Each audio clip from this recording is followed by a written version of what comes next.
Hello, good evening, everyone out there in Facebook land. This is Pete. Hope you just checked out my friend Jacqueline Lukeman on Brick by Brick. She had another fascinating show where she went in pretty deep into history of racism and white supremacy in our country and the laws that for a very, very long time were on the books here, codifying the system of white supremacy, that its legacy is still very much with us, that we cannot escape. So I did a series a while ago about racism, a 6-part series. You can find all the 6 parts on my YouTube channel. You just go to YouTube and type in Pete Perry. You should find all that there. I thought an important topic. I believe it is. So that's why I did a 6-part series on it. Tonight, though, I'm going to do something that I meant to do Tuesday, and I had weird technical issues because I was trying to do too many new things that I have not educated myself on with, like the OBS software with the new webcam. But I'm using the new webcam, but I'm not using OBS. I'm just going directly to Facebook and streaming, and then when I'm done, then I can save it to my hard drive and then upload it to my YouTube channel. But I will figure out OBS and I'll improve the quality of my videos. Until then, just going to do it this old way until I really know what I'm doing with OBS. Hope everyone is well tonight. So the topic this evening is movement building, spokescouncils, and direct democracy, and why I think this is a really important topic to go into when we're talking progressive or leftist movement in this country, is that we have a lot of newer activists that are jumping in full force with a lot of enthusiasm, and that's great. But a lot of these newer folks to activism, there's a lot to learn out there, a lot to gather from collective knowledge that's been garnered over decades of social political movements in this country. And so I'll just jump right in. And so movement building, and this is really interesting. I'm actually kind of glad that I'm doing this live stream now and not Tuesday, because the in-between day, Wednesday, which is yesterday now, there was a very large nonviolent direct action on Capitol Hill in the middle of the whole healthcare brouhaha, and the Republicans, all except maybe 3 or 4 of them, wanting to take healthcare away from people in this country, so decrease healthcare instead of what we need to do is increase healthcare. So it was a huge action. About 155 of us were arrested. It was very well organized. They split us up into different groups, and we covered all 52 Republican senators, the 3 or 4 that came out against the Republican bill that would end up killing more Americans. We went and thanked those people for opposing that murderous bill. And then from there, we went to the other Republicans and engaged in nonviolent direct action, and 155 of us were arrested, about 147 of us with a very minor charge of blocking and commoting, and the other 5 or 6 had the additional charge of resisting arrest because they chose to go limp. That's where you just relax your muscles and lie there and do not move whatsoever, and so 2 or 3 police officers have to literally pick you up and move you. So they weren't doing that. This has been going on for a while now. There's a new organization that's part of this called Center for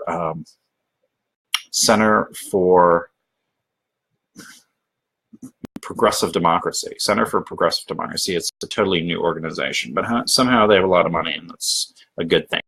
And they're gathering the Nurses Union, Physicians for a National Health Plan, ACT UP, Housing Works, which was part of the former ACORN. So it's this great big coalition. So when we talk about movement building, there has to be coalitions, and I think there has to be a shared narrative too that brings those groups together within a coalition. That's crucially important when we're talking about movement building.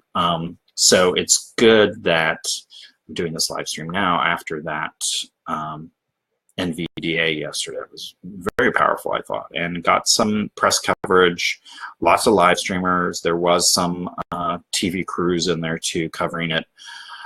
Hi, Jackie. Hi, Tim. Hi, Kelly. And Anne. Anne is my attorney friend here in DC. Anne was there yesterday too. Good to see you, Anne. Thank you. And thank you for always for your legal support and when these actions go down in the city. So yeah, I got a lot of media coverage. I think it was effective. They were coming back from their lunch meeting. Trump like called all the Republicans over to the lunch meeting. We're like, you got to pass something, or if you can't, just repeal ACA and don't have a replacement. And as they were coming back, that's when we started doing the action. So some of the senators, I think, saw some of the actions. I saw Rand Paul pass us by in the hall very quickly, and I reacted very quickly, and I was able to. He voted against what has been popularly called Trump Care, but really it's the Republican plan. But for all the wrong reasons, he thought it still gave health care to too many people. I mean, he's representing Kentucky, an incredibly poor state, which there are people that are going to fall off health insurance and are going to fucking literally die or be financially crippled for the rest of their human lives. So I gave him a whole earful. Like, really? You want to take health care away from more Americans? You should be ashamed of yourself. You're going to be killing people in your state of Kentucky. Those are the people you're supposed to be representing. I got up in his face. And the group I was with, like, whoa, what's Pete doing? Like, I moved very fast because I'm familiar with, came ahead of him, and they kind of like were mapping out the literally like 20 feet between where the stairwell came up and the side door, and they like opened the side door of his office ahead of time and made sure like the pathway was clear. And then Rand Paul like ran past us, and I just like ran after him, and you know, for those 20 feet gave him a earful and shouted into the side door of his office before they were able to close the door on my face. I think he's shameful, and progressives that somehow like Rand Paul because of his anti-war stance, like, that's the only thing Rand Paul has going for us when it comes to progressives. Like, okay, he's anti-war, but he's totally fucking capitalist pig that wants to end up, you know, slaughtering a lot of the poor folk in Kentucky. Like I said, a very poor state that he represents, and he needs to be looking out for people's welfare. So I was with West Virginians. So it was like we had our own affinity group. It was mostly like West Virginians. So my next part of this topic is spokescouncils. And you can't really discuss spokescouncils without first covering affinity groups. And so I would consider the different groups that broke into their own little groups that went to, they were mapped out. So our group went to 3 senators. So 52 senators divided by 3 or 4, that's basically how many affinity groups there were. So what did that be? 10, 11 affinity groups, something like that. So I don't know. I was with the West Virginia folk, and so we first went to Shelley Moore Capito's office. And so Shelley Moore Capito just very recently came out against the Republican plan. And so we went to her office first to thank her for opposing a plan that would kill more Americans, essentially, just cut them off. And that was cool. And I used to live in West Virginia, to go with them. I love West Virginian folk. Generally, they're good people, very down to earth and cool. And I had fun with them. So that's called like an affinity group. We were put together in that case geographically, but we also had a lot of Massachusetts people because there were so many Massachusetts people there were so many New York people there, so many Pennsylvania people there that, you know, they had way too many to go to the New York, Pennsylvania, Massachusetts senators, and those are largely blue states too. Well, Pennsylvania is 1 Republican, 1 Democrat. So, yeah, the visit to Senator Toomey, the Republican from Pennsylvania, was huge. There was like a lot of people arrested at his office, but they still divided up somewhat but we were considered the West Virginia group because we did have a lot of West Virginians, and we started off going to Senator Capito's office from West Virginia. So then we went to Alexander and Corker, and I was arrested at Alexander's. 4 of us were, and then 5 were arrested at Corker's office. And again, that grouping is called an affinity group. So when a spokes council meets, and we didn't really have this, this NVDA yesterday was a very tightly planned and organized action ahead of time. But many times actions happen more organically that are formed through a process of a consensus decision-making process of a rather large number of spokes councils, and I've seen this happen at large mobilizations that happen here in DC or New York City or Philadelphia. And so you form your affinity group. It's a lot of you come to the mobilization together from your local area, or you have a shared interest or a certain issue that you want to focus on, and that's called affinity groups. And affinity groups go way back to like the 19th century and stuff, reading groups, salons, different groups would come together through a shared affinity and interest. And then those affinities, will gather multiple affinity groups to come together for a mobilization. And what happens there, if decisions are made, each affinity group sends 1 or 2, sometimes even 3 spokespersons to the spokes council. And everybody can attend the spokes council meeting, but only those 2, maybe 3. Usually with me, it's been 2 people from each spokes council, or like the representatives from that group, to meet in the spokes. And the spokes usually decides their things through a consensus process, and I could run through that real quick if I don't take this real long. I don't want to take this real long because feel kind of out of it from yesterday. I'm a little bit dehydrated and whatnot.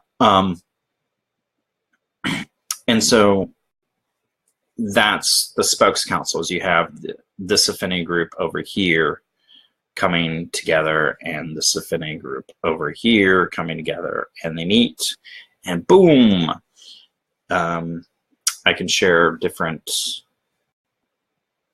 diagrams of how it works. But and during the meeting there can be breaks, and the spokes, the 1 or 2 spokes from each affinity group, can report back to their affinity group, gather input, and then meet back in the inner circle where the spokes meet and discuss. And so there's constant feedback and accountability with their own affinity group, that they are doing things in a proper way in the desires and wants and needs of that affinity group that they are the spokes for. And so that's basically how a spokes council operates. Let me see, I have a,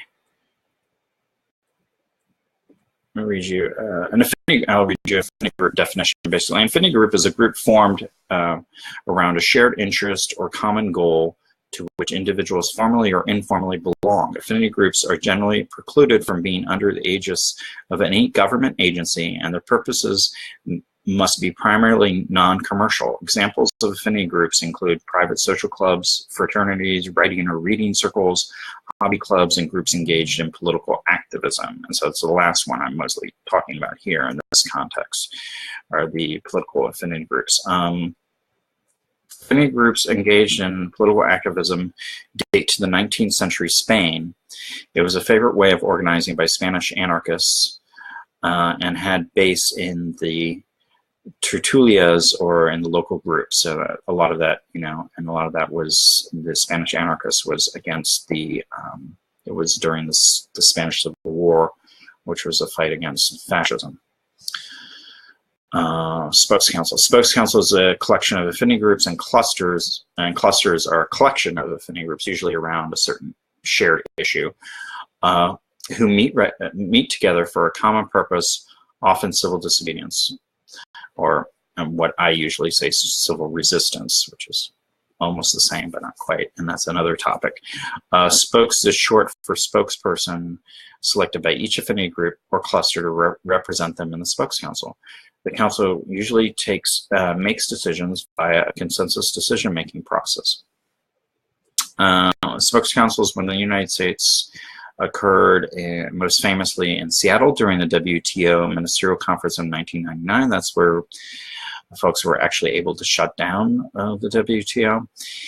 And also during the San Francisco Bay Area leading up to Day X, the day after the U.S. invasion of Iraq in 2003. So Spokes Councils were used in both those, both of those major mobilizations. Many other mobilizations that I've seen, they were used too, but those are two of the most famous ones. And so the formation of affinity groups and then working together in a Spokes Council is a form of direct democracy.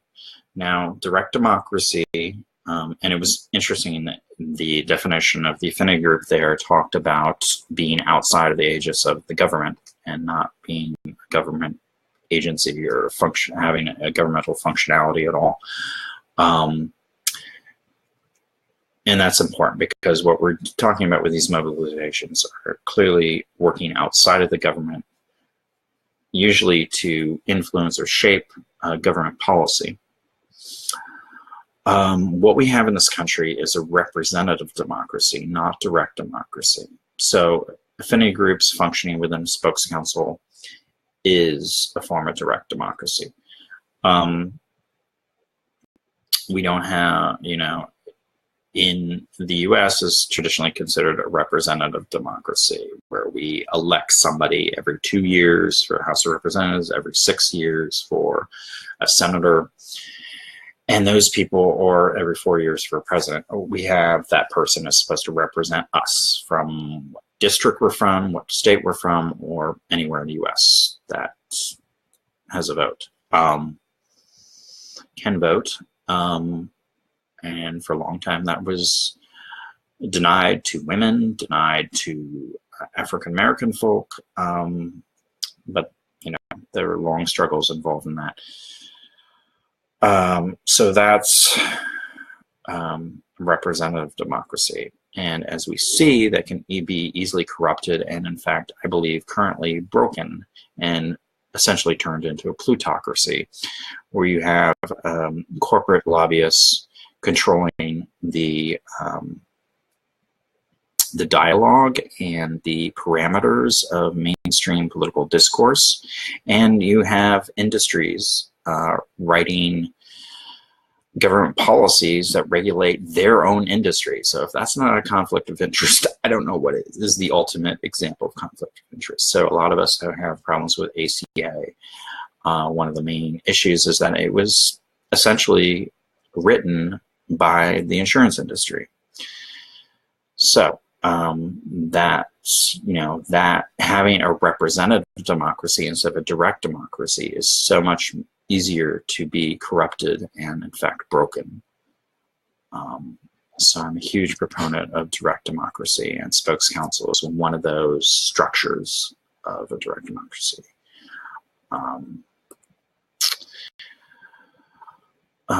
Direct democracy, also known as pure democracy, is a form of democracy in which people decide policy initiatives directly. This differs from the majority of modern democracies, which are representative democracies. Direct democracy is similar to, but distinct from representative democracy, in which people vote for representatives who then enact policy initiatives. Examples of direct democracy. The earliest known direct democracy is said to be the Athenian democracy in 5th century BC Greece. But even there, when you have direct democracy, you had wealthy folks, male citizens, not, slaves couldn't be part of that democracy. Women couldn't be part of that democracy. So it's a very selective direct democracy in Athenian 5th century Greece.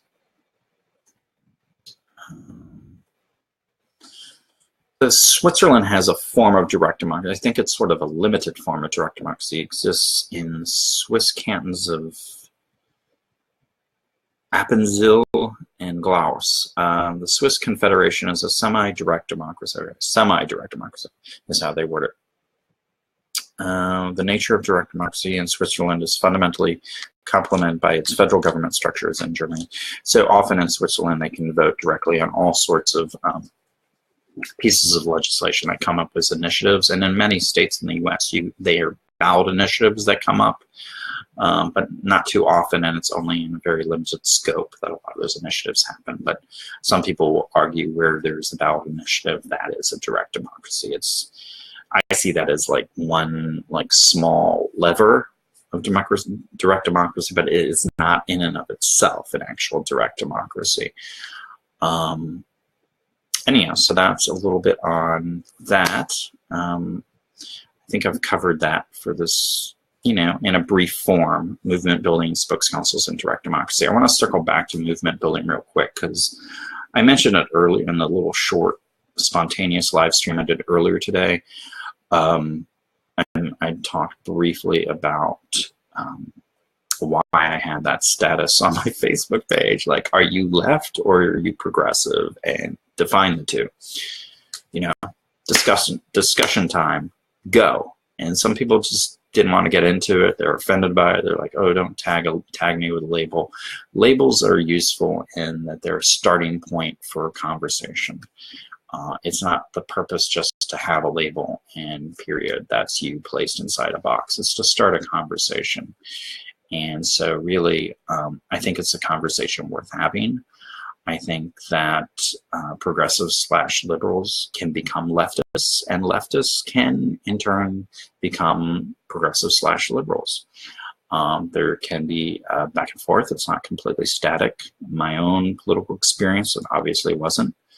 As my NVDA, nonviolent direct action experience intensified, I believe I went from being a liberal/progressive to what I consider a leftist. My embrace of spokescouncils and direct democracy, I think, is part of that expression of being a leftist. My rejection of the duopoly of the two parties is an aspect of that leftism. If I was just okay with the status quo, then I could stay a liberal progressive. I am essentially not satisfied with the status quo. So that's that. That's just a jumping off point for a discussion, a way to get to know each other better, but really essentially to learn from one another. And I think that free-flowing conversation, sharing of ideas, sharing of our own perspectives is how we can learn. So I'm going to sign off there. And again, I didn't want to put that topic out there as a way to destroy movement building, but I think that actually conversations can be useful in movement building. As we learn from one another, as we share experiences, we get to know each other and can build trust through that relationship that we form. So let's see who made comments here. Lauren Jennings, I like civil resistance better also. Well, yeah, generally I do too, but mainly that's because a largely historical nature.